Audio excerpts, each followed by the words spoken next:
ဒီမှာကျွန်တော်တို့ infinity mood ဂိမ်းထဲမှာဒီမှာ wall mood ဆော့မရတဲ့ brother တွေတချို့ brother တွေပြောနေကြတယ်ဒီ wall mood ကိုကျွန်တော်တို့ဆော့လို့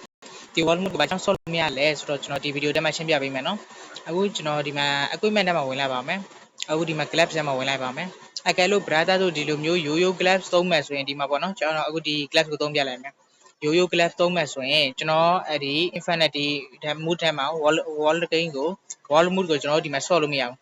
ဒီမှာပေါ့နော် cannot play wall mood ဒါကိုဆော့အောင်ဘယ်လိုလုပ်ရမလဲဆိုတော့ကျွန်တော်တို့ brother အရင်က brother တွေလက်အိတ်တွေပါတွေဝယ်ထားတယ်ဆိုရင်အဲ့ဒီ brother တွေကကျတော့ဒီ wall mood ကိုဆော့လို့ရပါတယ်တချို့ brother တွေရှိပါတယ်လက်အိတ်မဝယ်ထားဘူးလက်အိတ်မဝယ်ထားတော့ကျတော့ကျွန်တော်တို့ဒီ wall mood ကိုဆော့လို့မရဘူးဘယ်လက်အိတ်ဝယ်ရမလဲဆိုတော့ကျွန်တော်ပြောပြပေးသွားလိုက်မယ်အခုဒါကိုပတ်ဆက်လက်မထက်ချင်ဘူးကြာ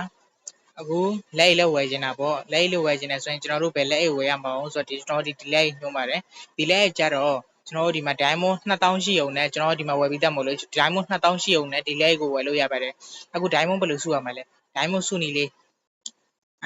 ကျွန်တော်တို့ဒီလိုမျိုးရိုးရိုး game ဆော့မယ်ဆိုရင်တော့ကျွန်တော် infinity game ထဲမှာဆော့မယ်ဆိုရင်တော့တော်တော်လေးဥကြာသွားမယ် diamond ကတော့2000ကတော့တေးခုနေပေါ့နော်တေးအကြာကြီးမှပဲကြည့်မယ် diamond 2000ကကြတော့အမြန်မြန်လေးလိုချင်တယ် diamond 2000ဆိုရင်အခုပေါ့နော်ကျွန်တော်ဒီမှာအသေးလေးရှိမယ်ဒီမှာအသေးလေးကို900ကျန်တော့ဝယ်လိုက်မယ်အသေးလေးဝယ်ပြီးသွားပြီဆိုရင်ကျွန်တော်ဒါလေးကိုဆော့ပါမယ်ကဲမှားပါလို့ပါနော်ဒီမှာကျွန်တော်တို့ဒါလေးကိုဆော့မယ် Trisha ဆိုတဲ့ဟာလေးကို Trisha question ဆိုတဲ့ဟာလေးကိုကျွန်တော်တို့ဆော့မယ်ဒီမှာကြတော့အသေးနဲ့ဆော့မယ်ဆိုရင်တော့ဒီမှာအသေး3ခုပေးရပါတယ်ဒီမှာဒါမှမဟုတ်ပတ်စံနဲ့ဆော့မယ်ဆိုရင်တော့ဒီမှာပတ်စံ50ချက်ရှိရင်ကျွန်တော်တို့ဒီမှာရသွားပါပြီဒီထဲမှာကြတော့ကျွန်တော်တို့ဘယ်လောက်ရလဲဆိုတော့ကျွန်တော်တို့ဒီမှာ diamond တစ်ခေါက်ဆော့ရင်ပတ်စံ50 1500ရတယ်ဒါတော့ဒီမှာပတ်စံ1000ရှိအောင်နဲ့ပတ်စံ1000လောက်ပါနော်ပတ်စံ1000လောက်ရှိပြီးသွားပြီဆိုရင်ကျွန်တော်တို့ဒီမှာခဏဆော့ပြီးပေါ့နော်ဒီမှာအခုကျွန်တော်တစ်ခေါက်ဆော့ပြလိုက်မယ်50ကျန်တဲ့ဒီမှာကျွန်တော် confirm လုပ်လိုက်မယ်ကဲအခုကျွန်တော်ဒီမှာ diamond 1500ရသွားပါပြီအခုပေါ့နော်ဒီမှာကြည့်လိုက်ပါပေါ်မှာ1000ဟိုနေပေါ့နော်အဲ့ရှိရကြတော့1300တို့ဘာလို့1200 1100တို့ဘာလို့ရှိရအခုကျတော့ဒီမှာကျွန်တော် diamond 2600ရှိသွားပါပြီဒီ50ကျက်နဲ့ diamond ဒီလိုအဲ့လိုဟက်မသုံးဘူးဆိုရင်ဒီလိုမျိုးအောက်လိုကတော့ပေါ့ကျွန်တော်တို့ဟက်သုံးမယ်ဆိုရင်ကျွန်တော်Techno SM ရဲ့လေးပေါ့နော်ဒီTechno SM ဆိုတဲ့ head လေးသုံးမယ်ဆိုရင်ဆော့ဆက်လည်းမလို့ပတ်စံ50ရှိရင် diamond 1500ရသွားပါမယ်အခုဒီလိုမျိုး diamond 1500စုပြီးသွားပြီဆိုရင်ကျွန်တော်တို့ဒီမှာလက်အိတ်လေးဝယ်လိုက်ပေါ့နော်ပရာဒါဆိုဒီမှာ nano ဆိုတဲ့ဒါကြတော့ဟိုနေပေါ့နော် diamond 2000နဲ့ရပါမယ်ဒီလက်အိတ်လေးဝယ်ပြီးသွားပြီဆိုရင်ဒီမှာနည်းနည်းပါပေါ့ upgrade လုပ်လိုက် upgrade လုပ်ပြီး upgrade လုပ်မယ်ဆိုရင်တော့ကျွန်တော်တို့ဒီမှာပေါ့နော်သူက ဆော့မဲ့ speed ကပုံမြန်သွားလိမ့်မယ် upgrade လုပ်ထားရင် ဆော့မဲ့ speed ကမြန်သွားလိမ့်မယ်အခုကျွန်တော်ဒီမှာ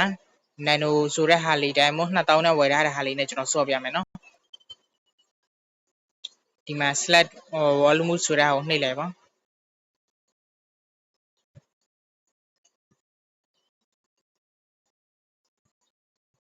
ဒီမှာကျွန်တော်အကွင့်မနှိပ်ရသေးလို့နော်ဒီမှာအကွင့်နှိပ်ပြီးသွားပြီဆိုရင်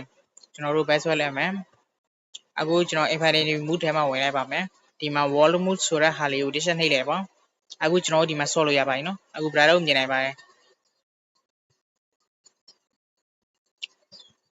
အခုကျွန်တော်ဒီမှာဆော့ပြလိုက်ပါမယ်